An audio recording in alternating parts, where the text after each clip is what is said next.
नमस्कार दोस्तों, मैं डॉक्टर रियाज भदौरिया। हमारे YouTube चैनल पर आप सभी का स्वागत है। दोस्तों, उत्तर प्रदेश उच्चतर शिक्षा सेवा आयोग एवं UGC नेट की जो ये परीक्षाएं होती हैं एजुकेशन से रिलेटेड, उस संबंध में हम आपको स्टडी मटेरियल उपलब्ध करा रहे हैं। उस कड़ी में हम आज चर्चा करेंगे रिसर्च पर, रिसर्च एप्टीट्यूड पर। तो इसके अंतर्गत हम विभिन्न प्रकार के अनुसंधान से संबंधित हम चर्चा करेंगे। उन पर प्रश्न हम बहुत सारे कलेक्ट किए हुए हैं। उन प्रश्नों को डाउट क्लियर करते हुए हम प्रस्तुत करने का प्रयास करेंगे। बहुत ही महत्वपूर्ण प्रश्न है, UGC नेट के लिए खासकर तो बहुत महत्वपूर्ण है।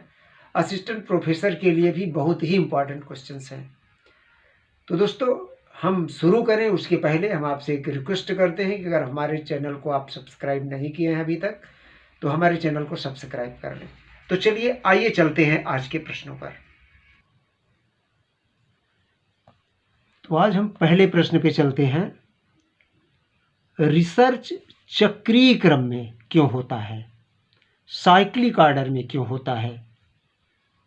जो एजुकेशन के रिसर्च होते हैं, सोशल साइंसेस पर जो रिसर्च होते हैं, वो चक्रीय क्रम में क्यों होता है? इसका उत्तर है क्योंकि समस्या से शुरू होकर समाधान पर खत्म होता है रिसर्च। समस्या से शुरू होकर समस्या पर खत्म होता है रिसर्च। अब देखिए, समस्या से शुरू होता है, समस्या पर ही खत्म होता है। कैसे? जब निष्कर्ष निकालने के बाद रिसर्चर ये लिखता है रिसर्च गैप को। रिसर्च गैप क्या होता है? रिसर्चर जो शोध कर रहा है उसके बाद कौन कौन सी संभावनाएं हैं रिसर्च की, उनका उल्लेख करता है शोध के अंदर में। शोध के लास्ट में वो लिखता है उनकी संभावनाओं पर कि और अब इसके आगे कौन सी संभावनाएं हैं, किन किन शीर्षक पर और रिसर्च किया जा सकता है। अब आगे है दूसरा प्रश्न है रिसर्च गैप। रिसर्च गैप क्या है? रिसर्च गैप वही है किसी समस्या पर कार्य शुरू करके जहां पर कार्य समाप्त किया जाता है उसके आगे भी बहुत सी समस्याएं होती हैं, जिसे रिसर्च गैप कहते हैं। चूँकि चाहे PhD हो, चाहे लघु शोध हो, आपका डिसर्टेशन, इस पे क्या होता है कि समयाभाव के कारण बहुत सारी चीज़ों का अध्ययन रिसर्चर नहीं कर पाता है, तो उसको रिसर्च गैप में उल्लेख करता है कि भावी शोध हेतु संभावनाएं। तो उस पे जो है, तो वही रिसर्च गैप है जो कुछ रह जाता है उससे संबंधित। चूँकि PhD है 2.5 साल 3 साल में पूरा करते हैं, और पूरा जब नहीं हो पाता है, बहुत सारे हाइपोथेसिस होते हैं, बहुत सारे ऑब्जेक्टिव्स हो सकते हैं, पूरा काम नहीं हो पाता है, 10 साल चल सकता है, ऐसे बड़े बड़े उसके अंतर्गत हमारी हाइपोथेसिस हो सकती हैं, लेकिन समय सीमा में काम समाप्त करने के लिए हम बाध्य होते हैं, इसलिए रिसर्च गैप रह जाता है। अब चलिए आगे हम चलते हैं। रिसर्च की वैधता का तात्पर्य क्या है? रिसर्च की वैधता, वैलिडिटी ऑफ रिसर्च। रिसर्च की वैधता का तात्पर्य है कि समस्या के अंतर्गत ही कार्य करना, समस्या के बाहर कार्य न करें। कुछ लोग क्या करते हैं कि हमारी समस्या कुछ है, रिसर्च टॉपिक कुछ है और काम कुछ कर रहे हैं पेजिंग करने के लिए। तो रिसर्च होता है, रिसर्च में पेजिंग आवश्यक नहीं होती कि रिसर्च में पेज बढ़ाए जाएं। आजकल अनुसंधानकर्ता भी और बहुत सारे गाइड भी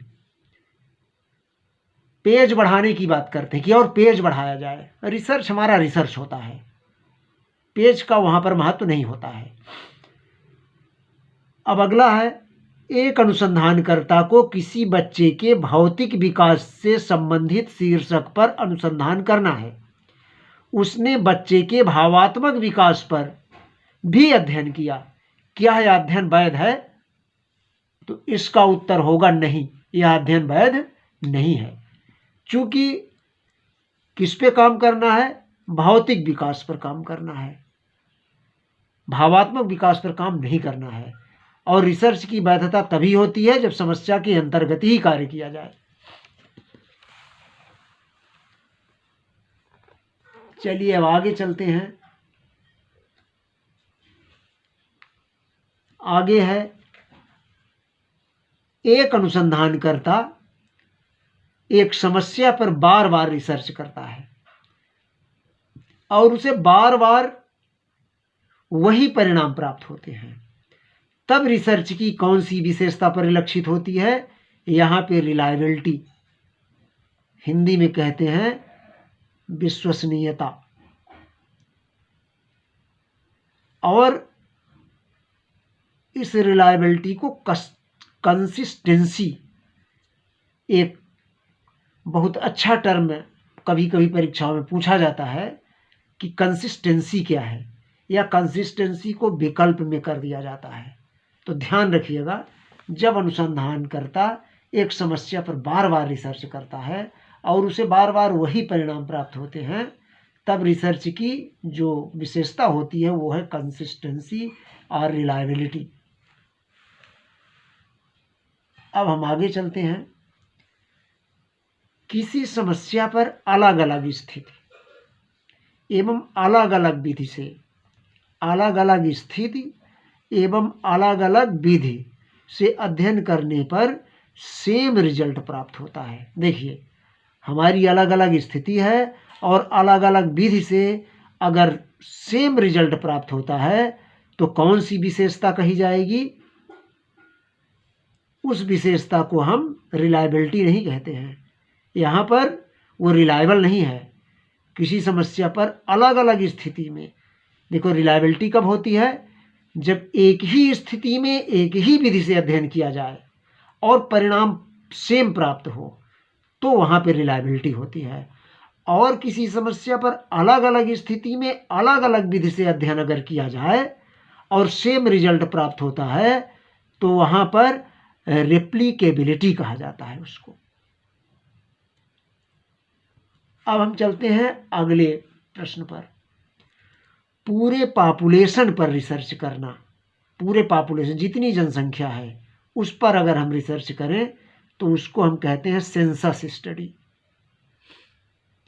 फिर किस अनुसंधान में जनरलाइजेबिलिटी होती है, सामान्यीकरण होता है। किस अनुसंधान में सामान्यीकरण, सारे अनुसंधान में सामान्यीकरण नहीं होता। सामान्यीकरण का मतलब जनरलाइजेबिलिटी का मतलब होता है कि परिणाम को हर जगह लागू कर देना। किसी रिसर्चर ने जो रिजल्ट प्राप्त किया है उस रिजल्ट को हर जगह लागू होना, तो हर जगह वो रिजल्ट लागू नहीं होता है। जनरलाइजेबिलिटी जो होती है वो क्वांटिटेटिव रिजल्ट में होती है। क्वांटिटेटिव जो रिसर्च होता है उसमें जनरलाइजेबिलिटी, सामान्यीकरण होता है। अगला है वह रिसर्च जो सुपरफिशियल का मतलब उथला हुआ, जिसका गहराई से अध्ययन नहीं हो पाता है, ऊपर ऊपर अध्ययन, तो वो होता है क्वांटिटेटिव रिसर्च। क्वांटिटेटिव रिसर्च में जो होता है वो बहुत गहराई से अध्ययन उसका नहीं हो पाता है, उथला हुआ अध्ययन, माने ऊपर ऊपर से स्टडी इसमें की जाती है। तो ये देखिए बहुत महत्वपूर्ण क्वेश्चन है आपके एग्जामिनेशन के पॉइंट ऑफ व्यू से, चाहे यूजीसी नेट का हो एजुकेशन में, चाहे किसी भी जो पहला पेपर होता है यूजीसी का, तो यूजीसी के पहले पेपर के लिए बहुत ही महत्वपूर्ण प्रश्न है, किसी भी विषय के लिए जो पहला पेपर होता है ये। चलिए अब आगे हम चलते हैं।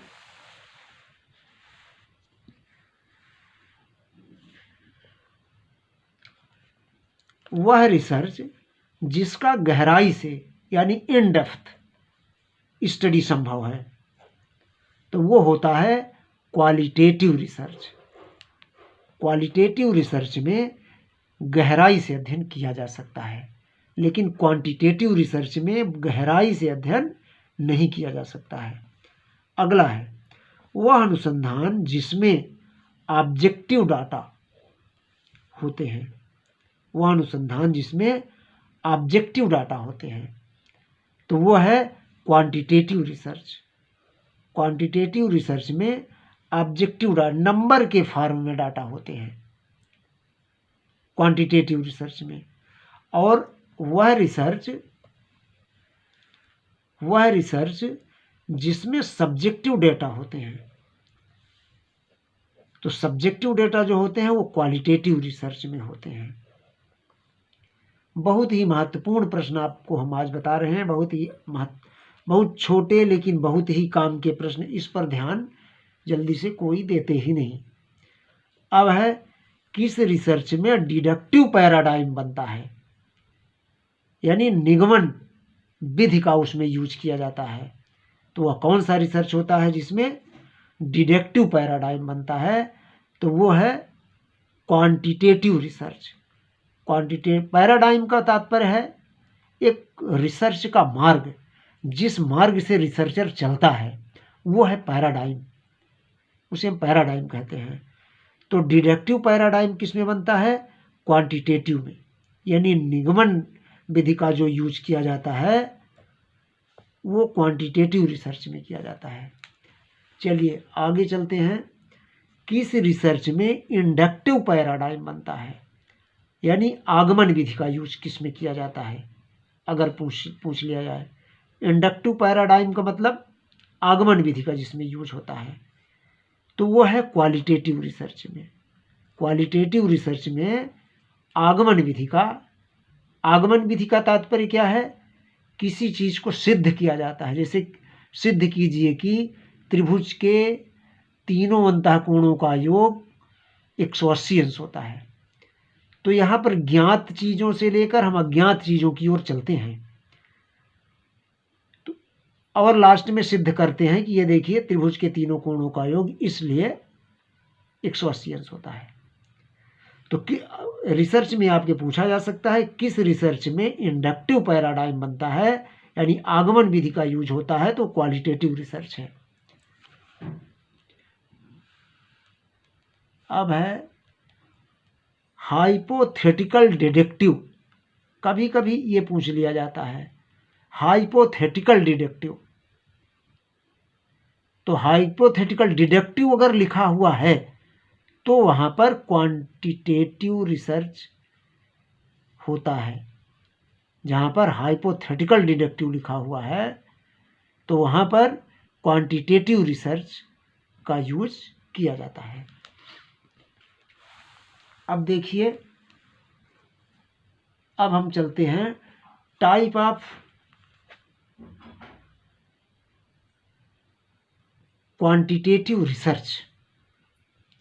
क्वांटिटेटिव रिसर्च के प्रकार पे हम चलते हैं। तो क्वांटिटेटिव रिसर्च का जो प्रकार है वो 4 है, इसको ध्यान आपको देना है।